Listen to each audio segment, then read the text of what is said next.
उपराष्ट्रपति जगदीप धनखड़ के सपोर्ट में खड़े हो गए 63 सांसद, मचा हड़कंप। आपको बता दें कि स्पीकर ओम बिरला चीखते रहे, चिल्लाते रहे, विपक्ष के सांसदों को धमकाते रहे, लेकिन इंडिया गठबंधन ने गदर काट दी। तो फिलहाल सदन में ऐसा क्या हुआ कि 8 मिनट के अंदर ही स्पीकर ओम बिरला भाग खड़े हुए। पहले वीडियो देखिए, फिर धनखड़ के साथ मिलकर 63 सांसदों ने कैसे खेल कर दिया, उस पर आते हैं। सड़कों का आचरण विहार आप संसद में कर रहे हैं। सदन में तख्तियां लेकर आने वालों पर मुझे निर्णायक कार्रवाई करनी पड़ेगी। सदन की कार्रवाई आज 12 बजे तक के लिए स्थगित की जाती है। तो आप तस्वीरें देख सकते हैं कि 11 बजे स्पीकर ओम बिरला आते हैं और 11:08 पर सदन को स्थगित कर भाग जाते हैं। एक तरफ जहां इंडिया गठबंधन है कि सुनने के लिए तैयार नहीं है, वहीं दूसरी तरफ ओम बिरला विपक्ष को धमकाते हुए नजर आते हैं।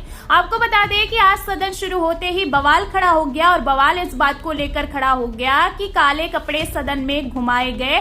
सिर्फ काले कपड़े ही नहीं घुमाए गए, बल्कि तख्तियां भी लहराई गई और जबरदस्त नारेबाजी भी हुई। फिलहाल इस नारेबाजी के बीच आप देख सकते हैं कि किस तरीके से स्पीकर बिरला पहले तो बौखलाते हुए नजर आते हैं, फिर सदन स्थगित करके भाग जाते हैं। एक तरफ जहां सदन के अंदर विपक्ष ने गदर काट दी है, वहीं दूसरी तरफ सदन स्थगित होते ही सदन के बाहर क्या हुआ है, वीडियो देखिए। तो आप तस्वीरें देख सकते हैं कि सिर्फ सदन में काले कपड़े लहराए नहीं गए हैं, बल्कि काले कपड़े पहनकर संपूर्ण विपक्ष सदन में पहुंचा है। नेता प्रतिपक्ष राहुल गांधी, अखिलेश यादव समेत संपूर्ण विपक्ष ने काले कपड़े पहने हैं, नारे लगाए जा रहे हैं, वी वांट जस्टिस, डेमोक्रेसी को सेव करो। तो आप देख सकते हैं कि बिहार में वोटर लिस्ट वेरिफिकेशन को लेकर सदन में विपक्ष ने कमान संभाली है। ऑपरेशन सिंदूर को लेकर विपक्ष ने कमान संभाली है। जहां एक तरफ सत्ता पक्ष चर्चा करने के लिए तैयार नहीं है, वहीं दूसरी तरफ विपक्ष मानने के लिए तैयार नहीं है। 21 जुलाई से जब से मानसून का सत्र शुरू हुआ है, तब से लगातार सत्र को स्थगित पर स्थगित किया जा रहा है। फिलहाल मैं आपको बता दूं कि जहां एक तरफ सदन के अंदर हंगामा खड़ा हुआ,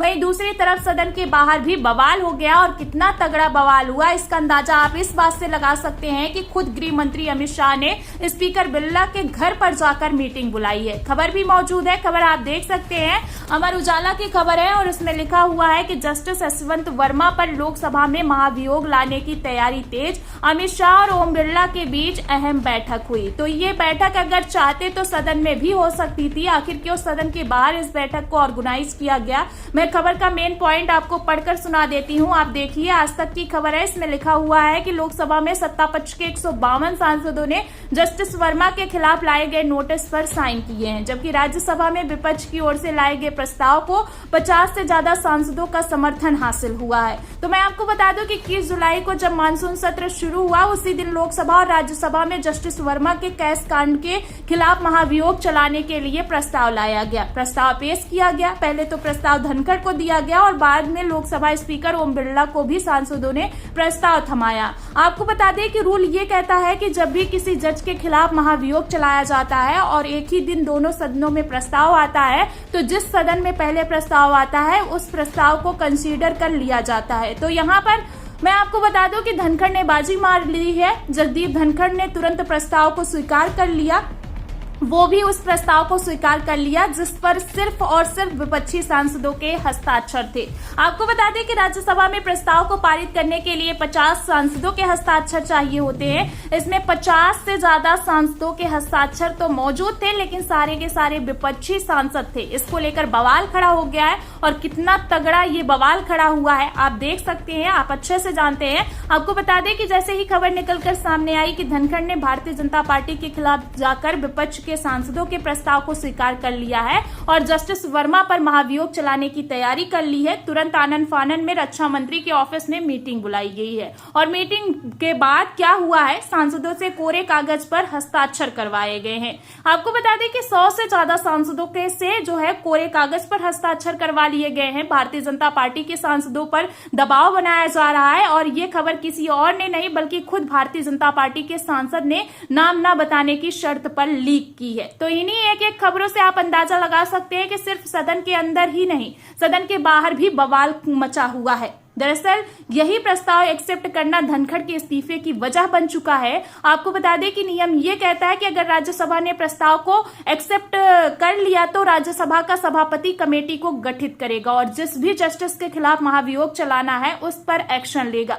जाहिर सी बात है कि धनखड़ यह एक्शन लेना चाहते थे। धनखड़ ने लगातार बयान दिए हैं, बयानों पर बयान दिया और यहां तक कह दिया कि जस्टिस वर्मा के घर अगर कैश बरामद हुआ है तो तत्काल प्रभाव से एफआईआर होनी चाहिए, एक्शन होना चाहिए, महाभियोग चलना चाहिए और तो और सुप्रीम कोर्ट को भी एक्शन लेना चाहिए। फिलहाल तब तो किसी तरह का एक्शन हुआ नहीं। हालातों में मानसून सत्र शुरू हो गया।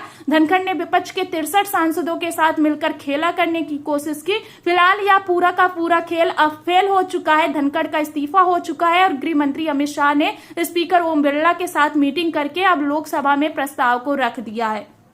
अब इस प्रस्ताव के खेल से आप अंदाजा लगा सकते हैं कि किस तरीके से धनखड़ फंस गए हैं और स्पीकर ओम बिरला के हाथों में अब जस्टिस यशवंत वर्मा एक्शन लेने की कमान आ गई है। आपको बता दें कि जिस तरीके से गृह मंत्री अमित शाह ने कमान संभाली है, सवाल तो इस बात को लेकर खड़ा होता है कि दाल में कुछ काला है या फिर की पूरी दाल ही काली है, क्योंकि आज मल्लिकार्जुन खड़गे ने खुद ये संकेत दिया या इशारा दिया कि दाल में कुछ काला है। आपको बता दें कि जहां एक तरफ सदन के अंदर से लेकर सदन के बाहर तक जस्टिस वर्मा को लेकर भारतीय जनता पार्टी की हालत खराब हो रही है, दूसरी तरफ सुप्रीम कोर्ट से भी बड़ी खबर निकलकर सामने आ रही है।